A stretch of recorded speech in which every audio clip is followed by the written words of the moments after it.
A Feltham fairy tale. My favourite, a hot chocolate house that does not melt, but with taps that pour out hot chocolate. Once upon a time, not very long ago, not too far from where you are right now, there was a place called the Centre in Feltham. People that lived there didn't realise why it was called the Centre. It just was, and it always had been, as long as they could remember. But there was something special about it, and there always had been. Something that attracted the most wonderful people. People that were amazing, clever, funny, talented, imaginative, inventive and kind. If you looked around you, even on the dullest, cloudiest day, you'd see them, coming out of Asda with their bags for life, or buying fruit on the market stall, or having a coffee in Jorginho's cafe.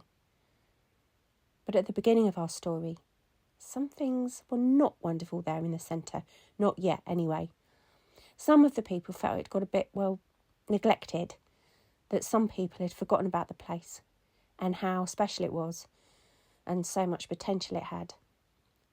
The market had shrunk a bit and there were a few empty shops. Some people, they thought, had forgotten Feltham. Then some storytellers came. One weekend, some storytellers came to visit. They set up their tents on the paving stones of the centre, all dressed up in pink, green, yellow, purple, orange, gold. They filled the air with beautiful music and words and drumming. They set up tables for people to create beautiful things and make poems. They chatted, told jokes, had fun. And the people that joined them remembered that they were storytellers too, and artists and musicians, and that they too were full of good ideas. So whatever it was that was deep under the earth of the centre, this special, sparkling energy, it reawakened. And that was the day that the dreams started, very slowly at first, to come true. At a table outside Jorginho's cafe sit three friends. They started discussing how important it was to dream something first, so that then you can get on with trying to make the dream come true. But you had to dream it first, didn't you, they said. So then you knew what you were aiming for. So they started to dream, right there and then. All the people in the cafe and in the market, and everyone visiting the shops and listening to the stories and making the craft, and the security guards and the market stall holders and the shop assistants and the children. Well, actually, everyone started dreaming of what the centre could be. People will tell you that as soon as they started talking about their dreams, you could hear, very softly, bells tinkling in the distance. A magical sound. These are the dreams they spoke of. First was the idea that the buildings should be colourful and the pavements too. The people all talked about how it's not helpful if on a dull, cloudy day the walls and roads are grey and beige. It makes the place a bit depressing. So the people decided there would be all the colours of the rainbow everywhere. And now I should just let you know here that as soon as they dreamt something, for a few seconds you caught a glimpse of it. It was amazing that as soon as someone had an idea, you could see it in front of you just for a moment, until it burst like when you're blowing bubbles. But it was exciting to see it, even if it was just for a moment. Next, they dreamt up an idea for festivals for everyone who lived in Feltham, every religion, nationality, background, culture. The idea was that Christmas, Hanukkah, Eid and Diwali were all celebrated right there outside in the market square, so that the people can get together and get to know each other's festival days. And they decided they could do this with food. And they got hungry, even imagining it at all. Polish, Pakistani, Indian, all kinds of African, Caribbean and Sri Lankan food, all next to traditional British Sunday roasts. A food market so you can eat your way around the world without leaving Feltham. And they decided that it would be a great idea if by each food stall was a world map, so you could see exactly where the country was that the food was coming from. And you could feel really lucky to live in a place with so many good influences in it. And you can eat delicious food all day and all night. And I should tell you again that just for a moment, the air filled with delicious smells. And then everyone got hungry all at the same time because of all of that talk of food. Now, the children in the centre listened to the grown-ups' ideas about food, and they thought they were good, but they had ideas of their own, dreams of their own. The kids dreamt up the idea of a fun fair right here with a big wheel and a water slide, a pool, a trampoline, an upside-down roller coaster and a bouncy castle.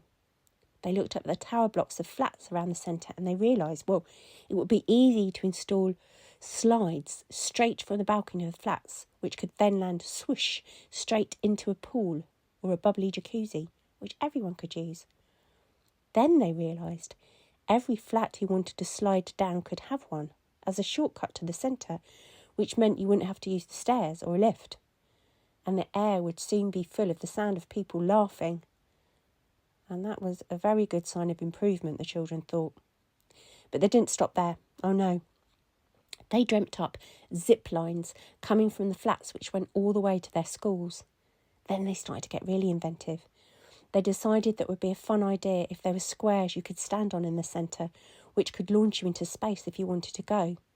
You chose how high you wanted to go, and you'd have an oxygen pack for breathing. You chose the planet you want to visit, and it'd be very cheap. You just pay what you can afford. But on everyone's birthday, well, they would get a free trip to space. If you didn't want to get bounced up to space, you could also get a bus. And the bus to space, the children decided, would leave from the bus station. And it would be called the number Gingerbread 999. In addition, they planned karate classes to take place outside Lloyd's Bank. Now, the grown-ups loved the kids' wacky ideas, but they had some new ones of their own. I won't say boring, maybe a little more practical. The grown-ups looked around them and they saw the empty shops. They started dreaming up ideas to fill them. They decided that the empty shops should be let to local businesses very cheaply, filled with lovely things for people to buy. Affordable things, clothes, bags, toys, shoes, home bargains, bedding. And then they thought we could have community activities in the empty shops too, and restaurants full of delicious, healthy food. The kids could not believe at this point that the grown-ups were talking about food again. But the grown-ups carried on dreaming regardless. They thought the empty shops could have climbing walls, arcades, bowling, craft, and Santa's grottos at Christmas, and stuff for sale by local artists and knitting groups, till basically there would be no empty shops. They'd all be full of life. And free parking underground. Don't forget parking, they said. And they dreamt up an outdoor market too that sells everything, where you could see everyone and buy hot chocolate or mulled wine, that there would be buskers allowed in the market but only good ones, and that the empty shops would be filled with magic. The kids then decided that a short walk from the centre there should be a place for animals you could visit, with loads of space for camels, bears, pandas and tigers. And the grown-ups agreed and said, yes, let's have more green spaces that are better looked after. And the kids said, we go to Richmond Park to see the deer, but why can't the deer just be here? And the grown-ups said, we'd welcome the deer here. And everyone said, let's have more trees, loads more trees. And then the grown-ups said, let's remember to make sure it's okay to get in the shops and the green spaces and the markets if you have a disability. And a man in a wheelchair said he'd like an empty shop, a space for him and other people to go and share their experiences and make sure that there's lots of places for people with mobility issues to live. Buttons on doors so they open easily, ramps and kindness, all the good stuff. And the kids agreed. And that was the day things began to change. Maybe it was speaking ideas out loud into the air. Maybe it was the storytellers. Maybe it was the music, the craft, or just the funny conversations. But that was the day that things began to slowly change for the better. Everyone did their bit to help as much as they could. They say that in the future the local people got their global food market, their flea market, their zip wires and all the rest. And that neighbours did get to know each other better. And people travelled from miles around to the centre because there was so much going on. They say there's been a festival of storytelling every year since that first year. And everything began the day the people dared to dream, when they said, don't forget Feltham, and then their dreams slowly but surely began to come true.